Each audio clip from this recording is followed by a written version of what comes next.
మన దత్తాత్రేయ టెంపుల్ నుంచి ఒక ఆటో తీసుకొని సంగమేశ్వరికి రావాలి. ఇక్కడికి వచ్చిన తర్వాత ఎంట్రీ ఉంటుంది ఇక్కడ ఒకటి. ఎంట్రీ నుంచి ఇట్లా లోపలికి వెళ్ళిపోవచ్చు. జై గురుదత్త, జై గురుదత్త. ఇది ఎంట్రీ పాయింట్ సంగంకి.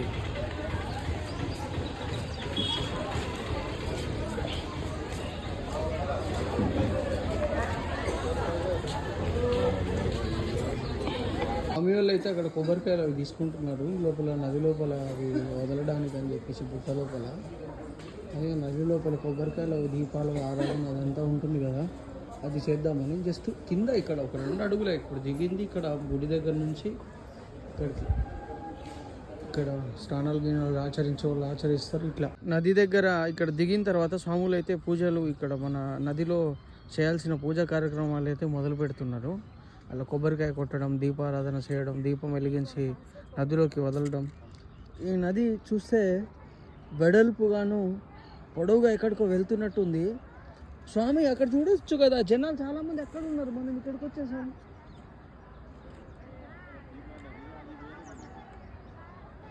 ఆ సంఘం వేరేదా? ఇక్కడ పాయలుగా ఏర్పడ్డ సంఘాలలో కొంతమంది ఎక్కడ స్నానాలు ఆచరిస్తున్నారు. ఇక్కడ పైనుంచి వచ్చే మార్గం చూడొచ్చు మీరు, దగ్గరగా, చాలా దగ్గరగా రోడ్డుకి.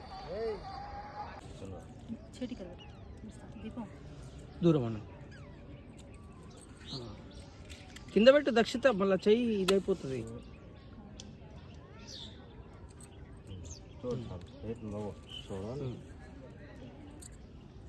జై గురుదత్త. ఓ దత్తాత్రేయ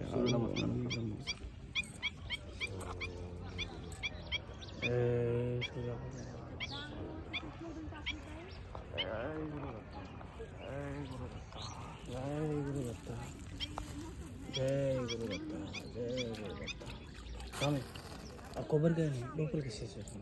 ఇక్కడ దగ్గర కాదు, తీసుకొని లోపలికి వేసిండి ఆ కొబ్బరికాయ. బలం కొబ్బరికాయ ఒక్కటే అది ఉండనివ్వండి, బలం ఉపయోగించండి, మధ్యలో వేయాల్సింది. ఓకే, జై గురుదత్త.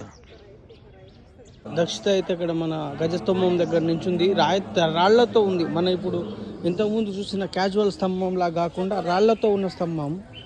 ఆ స్తంభంతో రాళ్లతో ఉంది. గుడికి ముందు ఇక్కడ గురుదత్త విగ్రహాన్ని చూడొచ్చు మీరు పైన.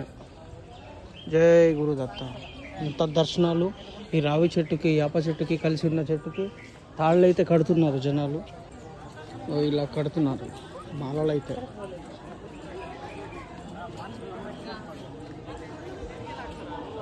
మా స్వామి కూడా కడుతున్నారు మాల చెట్టుకి. జై గురుదత్త.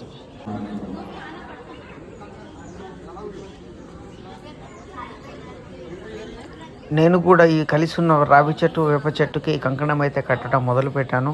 మనసులో సంకల్పం అనుకొని దేవుణ్ణి మనస్ఫూర్తిగా ప్రార్థించుకొని కంకణం అయితే కట్టేశాను. బయట ఉన్న ఆ చెట్టు దగ్గర ఉన్న విగ్రహాన్ని ముట్టుకొని మనసులో కోరికలు అయితే కోరుకున్నాను. జై గురుదత్త.